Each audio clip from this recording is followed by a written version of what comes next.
की हत्या करने वालों को शुभेंदु अधिकारी का सख्त अल्टीमेटम।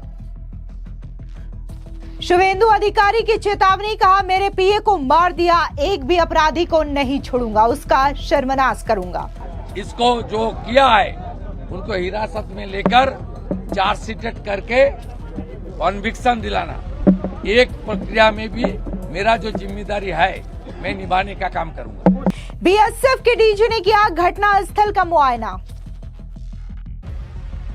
पीए हत्याकांड मामले में बड़ा एक्शन, आईजी रैंक के अधिकारी की अगुवाई में बनी एसआईटी। पश्चिम बंगाल में नेता प्रतिपक्ष शुभेंदु अधिकारी के करीबी और उनके सहयोगी पीए चंद्रनाथ रथ की हत्या के मामले ने राजनीतिक माहौल को गर्मा दिया है। इस बीच बड़ी खबर है जहां बीएसएफ के डीजी प्रवीण कुमार ने उस जगह का मुआयना किया जहां कल रात बीजेपी के नेता शुभेंदु अधिकारी के पीए और सहयोगी चंद्रनाथ रथ की गोली मार करके हत्या कर दी गई। तस्वीरें आप देख सकते हैं कि कैसे बकायदा बीएसएफ के डीजी वहां पर पहुंचे और एक एक बारीकी से वहां पर घटना स्थल का मुआयना किया। तस्वीरें सीधे ग्राउंड जीरो से सामने आई है। इस बीच शुभेंदु अधिकारी ने अपराधियों को सख्त अल्टीमेटम दे दिया है कि उनका सर्वनाश कर दिया जाएगा। बता दें कि बीजेपी के नेता शुभेंदु अधिकारी ने कहा कि मेरे पीए को मार दिया गया और एक भी अपराधी को मैं नहीं छोड़ूंगा। कुछ लोगों को पुलिस द्वारा उठाया गया है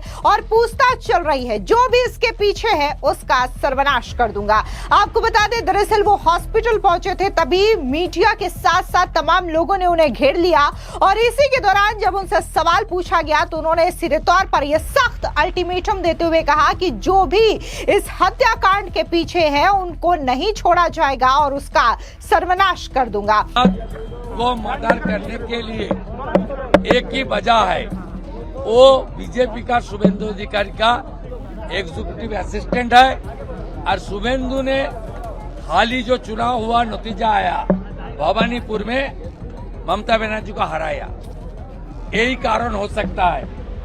इसका कोई बात नहीं है, मैं उनका परिवार का साथ दूंगा और परिवार का जो डिमांड है तुरंत इसको जो किया है उनको हिरासत में लेकर चार्जशीट करके कन्विक्शन दिलाना, एक प्रक्रिया में भी मेरा जो जिम्मेदारी है मैं निभाने का काम करूंगा। पोस्टमार्टम आप करवा के आए, क्या कुछ पता चला है? पोस्टमार्टम डॉक्टर ने किया, डॉक्टर लोग ने बाहर आकर बोला उनका बॉडी से 4 बुलेट निकला। सब हार्ट जो है हमारी हार्ट का माने अगल बगल में जितना भी पैसेज है सबको टारगेटेड करके किया है और बहुत क्लोज मर्डर है, बहुत नजदीक से गोली किया है और पूरा जैसे ओटी का पहले डॉक्टर ने पिन पॉइंट करता है ना, ये लोग भी पिन पॉइंट किया कहाँ गोली करने से उसको तुरंत मौत हो जाएगा, ये पूरा प्लान करके किया। ये बहुत स्पेशलिस्ट और खूंखार खूनी है, आतंकवादी है। काफी देर हो चुका है, एडीजी सीआईडी के नेतृत्व में सीट गठन किया गया है, प्राइमरी रिपोर्ट कुछ मिल रहा है सर आपको? थोड़ी देर पहले हमारी डीजीपी साहब ने मुझे बताया, हम लोग खुलासा नहीं कर रहा है, वो लोग पत्रकार को बताएगा। वो बहुत सारा क्लू उनको मिल गया है और इन्वेस्टिगेशन का प्रोग्रेस भी अच्छा है उन्होंने जो बताया। और जो मोटरसाइकिल को यूज किया वो मोटरसाइकिल जो प्लेस ऑफ ऑकरेंस वहां से 4 किलोमीटर के अंदर था, वो भी वो लोग बरामद किया है। আমি এগুলো নিয়ে মন্তব্য করব না, কিন্তু এই মার্ডারটা হয়েছে বিজেপির শুভেন্দু অধিকারী সহায়ক বলে। এরপরে বাকিটা আপনারা বুঝে নেন, ইনভেস্টিগেটিং এজেন্সি বুঝে নেন, আর কিছু আমার বলার নেই। আমি শুধু একটাই আপিল করব, আইনের উপর আস্থা রাখবেন, নিজেরা আইন হাতে তুলে নেবেন না এবং নতুন বিজেপি সরকার এলে বেআইনি অস্ত্রমুক্ত, খুনি মুক্ত, গুন্ডা মুক্ত, ধর্ষক মুক্ত পশ্চিমবাংলা গড়ার কাজ করবে। একটু সময় লাগবে, সেই সময়টুকু জনগণ যেন আমাদের দেয়। गृहमंत्री ने कहा था कि उल्टा करके सीधा कर दिया, क्या लग रहा है कि आगे की वो कार्रवाई होगी जिस तरीके से बंगाल में लगातार की तस्वीरें सामने? देखिए इस तरीके से हालत पहले उत्तर प्रदेश बिहार में भी था, वो हालत आज बदल गया है। बीजेपी जब चार्ज ले लेगा तब गृहमंत्री जी ने जो सार्वजनिक सभा में किया वो काम कानून के अंदर धीरे धीरे साबित होगा। 2019 থেকে বারবার আপনার উপর টার্গেট হয়েছে, গাড়ি ভাঙচুর হয়েছে, আপনার আত্মসাৎ হলো এগুলো আমি নিয়ে কি বলবো? এই টার্গেটগুলো মানে বিরোধী রাজনৈতিক দলের উপর এইভাবে টার্গেট প্রথম থেকে 19 থেকে আমরা দেখে আসছি। এই পার্টিটাই তো খুনিয়া রেপিস্টদের পার্টি, শুধু চোর নয়, বহু খুনির সমন্বয়ে ধর্ষকদের মিলিত হয়ে একটি কোম্পানি স্টাইলের একটি গুন্ডাদের গ্যাং, এই র্যাকেট অফ গুন্ডা। এই পার্টিটা তো বলাৎকারীদের পার্টি, খুনিদের পার্টি। এই জন্যই তো জাতীয় মানবাধিকার কমিশন 2021 সালের পরে 19 জনের নাম বলেছিল কোর্টে। এই 19 জন যদি জেলে থাকতো এই খুনগুলো দেখতে হতো না। তাতে জ্যোতিপ্রিয় মল্লিক, নারায়ণ গোস্বামী, পার্থ ভৌমিক, অনুব্রত মণ্ডল, কাজল শেখ, উদয়ন গুহ, শওকত মোল্লা, জাহাঙ্গীর সবার নাম ছিল, যারা আজকে খুনে নেতৃত্ব দিচ্ছেন, শাহজাহানরা বলাৎকারী, তারাই প্রমাণিত। আর এরা সবাই ভাইপো এবং পিসির ছত্রছায়ায় তারা যে পরিকল্পনা করছেন, কার্যকর্তা এরাই করছেন। दादा पानीहाटी में बीजेपी जो हाल फिलहाल में जो एमएलए बना है, उनके लिए जो काम किया है उनके ऊपर बमबारी हुआ है। बारानगर के एमएलए जो जिनके लिए काम किया है उनके ऊपर बमबारी हुआ है। काफी जगह पे जो है ये एक अनरेस्ट करने का साजिश है पूरा बंगाल में। 9 तारीख शपथ ग्रहण है नया सरकार का, उसका पहले पूरा बंगाल में एक कानून व्यवस्था को तोड़ने के लिए ये ममता बनर्जी जो मीटिंग सब कर रहा है उनका भतीजा को लेकर, वहां से भी कुछ प्लान हो सकता है जो अनरेस्ट करो, डिस्टर्ब करो। लेकिन मेरा पूरा उम्मीद है जनता जनार्दन आने वाले सरकार का साथ रहेगा और 9 तारीख का बाद धीरे धीरे धीरे गुंडा और बलात्कारी को सीधा करने का करेगा। जैसे यूपी में 2017 का बाद हालत बदल हो गया है, जैसे बिहार में 20 साल अच्छा हालत बन गया है, 20 साल पहले बहुत खराब हालत था। यहाँ भी हमारे यशस्वी प्रधानमंत्री ने बताया महाजंगल राज, तो महाजंगल राज खत्म करने के लिए बीजेपी का सरकार ओथ टेकिंग तक टाइम दे देना चाहिए, उसका बाद जो होगा अच्छा ही। दादा उनके ड्राइवर का कोई खबर मिला अभी? हालत ही सीरियस, पूरा रात ओटी हुआ है उनका। देखिए, एक गैंग ने लेफ्ट साइड से गोली किया चंद्र को, दूसरा गैंग ने विटनेस खत्म करने के लिए राइट साइड से ड्राइवर का लेफ्ट साइड में किया। कितना pre plan, full blooded murder. वो अभी नाजुक है, लेकिन उनका जो एक गोली हाथ में है वो नहीं निकला, लेकिन जो गोली उनका हार्ट में था सबसे डेंजरस, उसको हमारी यहाँ जो प्राइवेट हॉस्पिटल है पूरा रात वो लोग 7-8 घंटा का ओटी करके निकल दिया है। लेकिन उन्होंने बताया जो ड्राइवर बुद्धदेव बारा का हालत नाजुक है, 72 आवर्स जाने का बाद वो फाइनली बोलेगा। हम लोग पूरा उनको बचाने के लिए, हम लोग तो डॉक्टर नहीं है, लेकिन उनका गरीब परिवार 15-18 हजार रुपया उनका तनख्वाह था, उनका साथ बीजेपी पूरा खड़ा है। उनका ट्रीटमेंट का जितना भी जरूरी है वो हम कर रहा है। Doctor Archana Majumdar, Sajal Ghosh newly elected MLA, Tamagna Ghosh और डिस्ट्रिक्ट प्रेसिडेंट, ये 3-4 आदमी वहाँ लुक आफ्टर कर रहा है। पूरा पार्टी एक साथ सब एक लोग को पास खड़ा होकर ही काम कर रहा है। आपको बता दें कि इस बीच तस्वीरें घटनास्थल से भी सामने आई, जहां पर सीआईडी की टीम पहुंची और वहां पर उन्होंने घटना से जुड़े अहम सबूत भी जुटाए। तस्वीरों के माध्यम से देख सकते हैं कि सीआईडी की टीम बकायदा बारीकी से तमाम जो सबूत है उसे जुटा रही है और जिस तरीके से इसको लेकर के जो सीआईडी टीम के अफसर है उनका बयान भी सामने आया। क्या कुछ उनका कहना रहा, सुनिए।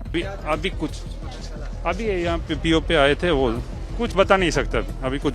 पीओ पे वो इन्वेस्टिगेशन के पर्पस पे आए थे बस, और कुछ बता नहीं। वही जो है वही इन्वेस्टिगेशन किया हम लोग ने, क्या कुछ बता नहीं पाएंगे अभी कुछ बता नहीं पाएंगे। हाँ अच्छा, तो हम लोग कुछ বলা যাবে না এখন, কিচ্ছু বলা যাবে না, না প্লিজ জিজ্ঞাসা করবেন না, এখন ইনভেস্টিগেশন পারপাসে কিছু বলা যাবে না, ব্যাস ঠিক আছে। आपको बता दें कि जिस तरीके से बुधवार को रात तकरीबन 10:30 बजे की ये घटना बताई जा रही है, कहा जा रहा है कि जो शुभेंदु अधिकारी के पीए और उनके करीबी सहयोगी है चंद्रनाथ रथ, वो अपने स्कॉर्पियो से जा रहे थे, तभी अचानक से हमलावर आते हैं और उनकी गाड़ी को ओवरटेक करते हैं, जिसके बाद ताबड़तोड़ तरीके से उन पर हमला किया जाता है, गोलियां बरसाई जाती हैं, जिसके बाद उनके सीने में भी गोली चलती है और उनकी मौत हो गई है। हालांकि इसको लेकर के जिस तरीके से कई सारी खबरें सामने आ रही है, कहा जा रहा है कि इसका लिंकअप जो है वो बांग्लादेश से भी हो सकता है, यानी कि इंटरनेशनल साजिश जो है इस मामले को लेकर के सामने आ रही है। मामले की गंभीरता को देखते हुए अब राज्य पुलिस ने एसआईटी का गठन कर दिया है। सूत्रों के मुताबिक इस एसआईटी की कमान आईजी रैंक के वरिष्ठ अधिकारी को सौंप दी गई है। पुलिस अधिकारियों ने बताया है कि एसआईटी में अलग अलग जिलों और विशेष यूनिट्स के अधिकारियों को शामिल किया गया है ताकि मामले की हर एंगल से जांच की जा सके। टीम हत्या के पीछे की साजिश, राजनीतिक कनेक्शन और हमलावरों के नेटवर्क की जांच करेगी। वहीं पुलिस का कहना है कि मामले की निष्पक्ष जांच की जाएगी और दोषियों के खिलाफ सख्त कार्रवाई होगी। एसआईटी अब सीसीटीवी फुटेज, कॉल रिकॉर्ड और स्थानीय इनपुट्स के आधार पर आगे की जांच बढ़ा रही है। हालांकि जिस तरीके से कल रात को यह दर्दनाक और खौफनाक घटना हुई है, हमलावरों ने जिस तरीके से शुभेंदु अधिकारी के पीए को निशाना बनाया, इसको लेकर के वहां पर मौजूद प्रत्यक्षदर्शियों का बयान भी सामने आया। क्या कुछ प्रत्यक्षदर्शी ने कहा, इस पूरे घटनाक्रम का जिक्र करते हुए एक उनका ये बयान सुनिए। मैं गाड़ी, उनका जो गाड़ी है ना, उनका गाड़ी मेरे को क्रॉस करके आगे, मतलब मेरा ड्राइविंग स्पीड वही 40-50 का होगा, ठीक है। उनका मेरे ख्याल से 60 के आसपास होगा, मेरे को क्रॉस करने में जितना स्पीड लगा उनको, तो वो उसी स्पीड में जब आगे आए ना, जो यहाँ मेरा पीछे था, मतलब मेरे को क्रॉस कर लिया था वो गाड़ी। मैं अपने नॉर्मल उसमें ड्राइविंग जो स्पीड होता है 50-60 की स्पीड में आ रहा था, 40-50 का स्पीड होगा, उनका 60 होगा, ठीक है। तो उन्होंने मेरे को क्रॉस किया है, नहीं, जो चंद्रदा का जो गाड़ी था वो मेरे को क्रॉस किया है। क्रॉस करके जैसे ही आगे निकला ना, लगभग 100-150 मीटर की दूरी में आगे निकल गया होगा, तब तक वो गाड़ी अचानक खड़ा हो गया रास्ते में, मतलब ब्रेक लगा के खड़ा हो गया। शायद मेरे को आवाज भी आया था ब्रेक का, खड़ा हो गया। और जैसे ही खड़ा हुआ ना, पीछे से एक बाइक आया और एकदम चंद्र का लेफ्ट साइड में, राइट साइड में ड्राइविंग चल रहा था, लेफ्ट साइड में आया, एकदम एक पैर से बैलेंस किया, एक बंदा जो मेरे को दूर से दिख रहा था, बैलेंस किया और सीधा अपना शूट आउट शुरू कर दिया। आपने देखा? मैं पीछे से, मैं 100 मीटर की दूरी में था, मतलब मेरा गाड़ी चल रहा था उस समय पूरी स्पीड में। मैं देख करके जब तक वहां पे थोड़ा सा भीड़ लग गया था, ये तो भाग गया था। ये कितने लोग थे? एक बाइक में एक ही बंदा बैठा हुआ था। वही उतर के गोली चली। हाँ, एक पैर से बैलेंस किया, मतलब बहुत एक्सपर्ट लग रहा था मेरे को, जहां तक लग रहा था। एक पैर से इसने लगाया, बाइक जैसे लगाता ना, थोड़ा सा हाइट ज्यादा होगा लेकिन पतला सा था बिल्कुल। कौन सी बाइक थी? बाइक का इतना ध्यान नहीं है मेरे को, नहीं। वो गाड़ी का नंबर जो है ना, वो मेरे को 74 था, WB 74 समथिंग लाइक दिस, ठीक है। मैं तो घर ही नहीं गया हूँ अभी, तो मैं फॉर्चून आपकी गाड़ी पीछे पहुंची? मैं, मेरे पीछे गाड़ी था, मैं तो पार्क कर दिया गाड़ी। पार्क करके मतलब रास्ते में गाड़ी लगा के वो जगह नहीं मिल रहा था, तो थोड़ा सा जो टाइम लगा ना, तब तक मैं वो सब तो कांड हो गया। तो क्या वो तुरंत वहीं से भाग लिया, बाइक से ही निकल गया? बाइक से ये निकला, और गाड़ी शायद वहीं से निकला। उसके बाद गाड़ी तो मेरे ख्याल से कहीं छोड़ दिया, गाड़ी छोड़ा, वो सब बाइक से निकला है। तो क्या ये लग रहा था बहुत देर से फॉलो कर रहा था वो बाइक? मेरे को तो ऐसा लग रहा है, क्योंकि प्री प्लान था जहां तक मेरे को लग रहा है, क्योंकि अचानक ऐसे गाड़ी तो कभी नहीं आता है सामने, किसी के सामने ऐसा गाड़ी नहीं आएगा। पॉइंट रेंज से एकदम साइड से गोली चलाया, एकदम जैसे ये स्कॉर्पियो गाड़ी है ना, ऐसा ही स्कॉर्पियो गाड़ी था एकदम। एक यही गाड़ी है क्या? हाँ, यही गाड़ी था। अरे बाप रे, एकदम सामने जैसे ये गाड़ी है ना, यहाँ पे खड़ा था बंदा, एकदम सामने खड़े होकर के पॉइंट रेंज में गाड़ी चलाया, गोली चलाया। आपको आवाज सुनाई दी गोली? गोली की 2 गोली की आवाज सुनाई दिया, तीसरा का नहीं सुनाई दिया मेरे को, ठीक है। ये ऐसे ही मारा था गोली एकदम। मेरा होगा ज्यादातर यहाँ से 100 मीटर 150 मीटर की दूरी में। ये गाड़ी जैसे खड़ा हो गया था ना, खड़े होने के बाद सीधा गोली चलाया। आपने भी गाड़ी रोक लिया था उसी वक्त? मैंने गाड़ी नहीं रोका था, मेरा गाड़ी चल रहा था, ठीक है। मैंने ध्यान नहीं दिया है उसमें। जब तक मैं गोली की आवाज सुना ना, तो आपको लगता ही है फिर क्या होता है, तो हम थम गए, हम साइड में लगाया गाड़ी, देखा नहीं भीड़ नहीं था एकदम। 10:30 से 11 की टाइम होगा। नहीं, मैं अकेले था, मैं तो अकेले था, मैं कोलकाता से अकेले आ रहा था। तो जब अचानक आपने देखा तो क्या उसको? नहीं, मेरे को नहीं देखा उन्होंने, क्योंकि मैंने भी ब्रेक लगा दिया था। जब गोली चला ना, तो मैंने भी ब्रेक लगा दिया था, ठीक है। मैंने तो देखा ना कि क्या हालत है पीछे। ड्राइवर का गाड़ी लेकर आ गया, ये जो उनके साथ ड्राइवर था? हाँ, ड्राइवर थोड़ा सा आगे आया, वो तो लुढ़क गया था ना, उसके बाद यहाँ पे भीड़ लग गया था, फिर पब्लिकों ने उठाया उनको। ये यहाँ से 200-300 मीटर की दूरी है। हाँ, लगभग आपने कुछ पहचान पाए उसका? नहीं, चेहरा वगैरह नहीं दिखा। नहीं, पतला सा था, सिर्फ बॉडी पतला सा दिख रहा था, ऐसे हेलमेट लगा हुआ था। हेलमेट पहना हुआ था। कौन सी बाइक है ऐसे? नहीं, बाइक वाइक का इतना ध्यान नहीं है। तो दादा आप उसके बाद आपको वो क्या यहाँ पे आके दिखे कि हॉस्पिटल में कौन लेके आया? वो लेके आए थे, पब्लिक ही लेके आए थे। ड्राइवर को भी गोली लगा था मेरे ख्याल से। वो भी एकदम वो हो गया था, मतलब वो भी एक तरह से उसका भी हालत खराब था।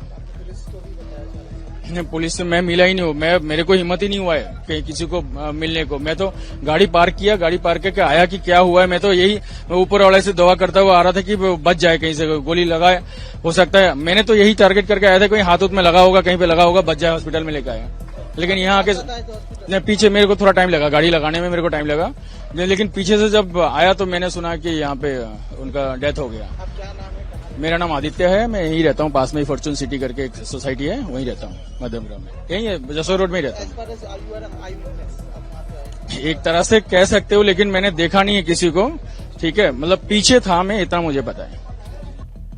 फिलहाल पूरे मामले पर राज्य की सियासत की नजर बनी हुई है। हाल ही में राज्य में विधानसभा चुनाव में बीजेपी को बड़ी जीत हासिल हुई है और वो सरकार बनाने की कवायद में लगी हुई है। शुभेंदु अधिकारी को इस चुनाव में बड़ी जीत हासिल हुई है। उन्होंने ममता बनर्जी को उनके घर भवानीपुर में घुस करके हराया है।